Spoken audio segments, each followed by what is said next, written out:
For hundreds of years, suspicions of a plot to take over America have swirled around the Freemasons, the world's oldest secret society.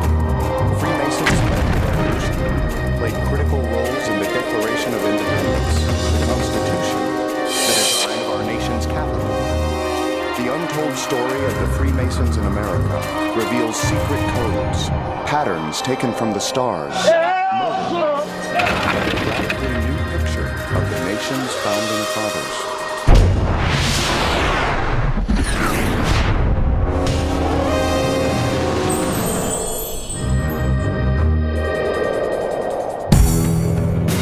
Washington, D.C., one of the most photographed cities in the world. Its monuments are powerful and familiar, its history well known.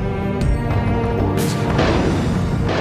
In recent years, a gathering storm of suspicions has brought renewed interest in an old idea: that the United States is somehow under the control of a powerful secret society. An innocent-seeming worldwide civic organization with nearly 2 million members in the United States, the Freemasons. And that Washington, D.C. is ground zero for that conspiracy. We know that Dan Brown, the author of the Da Vinci Code, intends to set his sequel to the Da Vinci Code against the backdrop of Freemasonry and some of these interesting histories and mysteries that go back to the founding of America. The symbols that reveal the Freemasons' presence, whisper the rumors, are all around us, hidden in plain sight. Some are obvious, like the compass and square, a public sign found on every Freemason lodge. The G in the center refers, the Freemasons say, to God, the grand architect of the universe. Other Freemason symbols are more subtle. Even on the dollar bill, the theories allege, are secret codes understood by Freemasons everywhere to mean that the plot to take over America is going well. Scholars find the idea ludicrous. They build this conspiracy theory and they weave it together until it's a huge giant thing. The Masons are just an element of it because it includes the CIA, the KGB, the PTA, and every other alphabet thing. Of course they include the Masons because the Masons have secrets. Anti-Masons talk a lot about the Masons trying to take over the world, the new world order, you know. Do they really think that people like George Washington and Benjamin Franklin were engaged in a conspiracy to take over the world? The truth about the Freemasons in America may be even stranger than the conspiracy theories. The story begins in England, in the days of the founding Freemason fathers. No one knows exactly how it happened, but the medieval Freestone Masons Guild was transformed in the 1700s by politically minded noblemen into an entirely separate organization. These new Freemasons wanted a secret club to advance their own blend of Enlightenment ideals: science, reason, equality, and freedom of thought. I think it's important to see Freemasonry as a repository of intellectual knowledge, scientific knowledge, that by definition had to develop as a secret society because of the hegemony of the church in earlier times.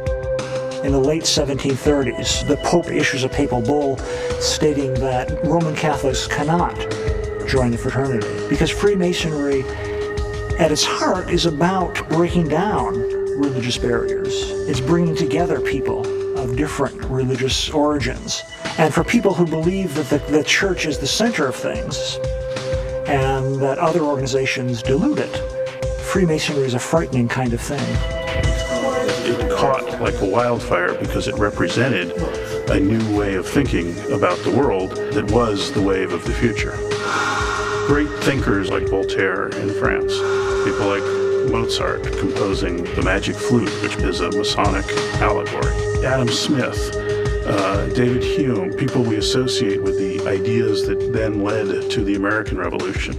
Benjamin Franklin was one of the first Americans to join the secret society.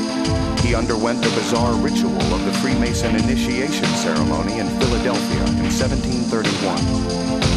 These rituals used by Freemasons are undoubtedly of ancient Jewish origin, very old Jewish origin, going back to the time of Solomon, 3,000 years probably. It is about death and resurrection, which is at the heart of the concept of Freemasonry. Each Freemason is physically resurrected from a symbolic death. The Freemasons' secrecy and acceptance of men of different religious groups made them targets of suspicion. In the 1730s in America, there's a good deal of talk, what is Masonry's secret? It mattered if you were a Presbyterian or if you're a Baptist. So Masonry, in blurring those kind of lines, seems to many people to be upending some of the foundations of society. Freemasonry spread throughout the colonies. By the 1770s, revolution was in the air, with American Freemasons like Paul Revere taking the lead. The Boston Tea Party is one point at which you can see Freemasons actually being closely involved with one of the central events of the American Revolution. Because we know the Green Dragon Tavern in Boston, the meeting place of one of the key groups of Masons. This is the center of a lot of the meetings about the Tea Party. In fact, there's a drawing of the Green Dragon Tavern from this period that actually somebody has written on there. This is where we planned what becomes the Boston Tea Party. Paul Revere, John Hancock, and Joseph Warren were all members of the lodge. Okay, we're talking about firebrand liberals. This lodge doesn't meet that night. It's actually written in the minutes that we were involved with tea.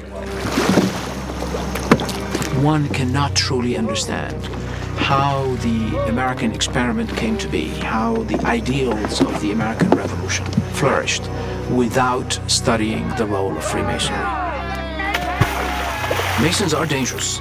A Mason learns that he or she has a free will. A Mason is very dangerous when it comes to systems of government that try to oppress the free mind of an individual. With the Mason-influenced revolution underway and the new nation defining itself, Freemason Ben Franklin suggested an important change to Thomas Jefferson's draft of the Declaration of Independence. We hold these truths to be sacred and undeniable. The word sacred bothered Franklin, by now the Grand Master of the Pennsylvania Freemasons. Better still, A Freemasons' America, in accordance with advanced Enlightenment ideas, would be bound by reason, not by faith. Franklin found a more acceptable word: self-evident. We hold these truths to be self-evident, that all men are created equal. The Declaration of Independence is part of the same intellectual world as early Freemasonry. It's a world where God still exists, but you don't emphasize the specific things that divide you about religion. Protection of divine providence. We mutually These pledge individuals were not primarily Christians in their belief system. They saw themselves as Christians in a very broadly defined light. They talked about divine providence. They didn't talk about God. They talked about belief in man and the importance of doing good works in this life, on this earth. They talked about tolerance, progress, the need for men to band together to change society.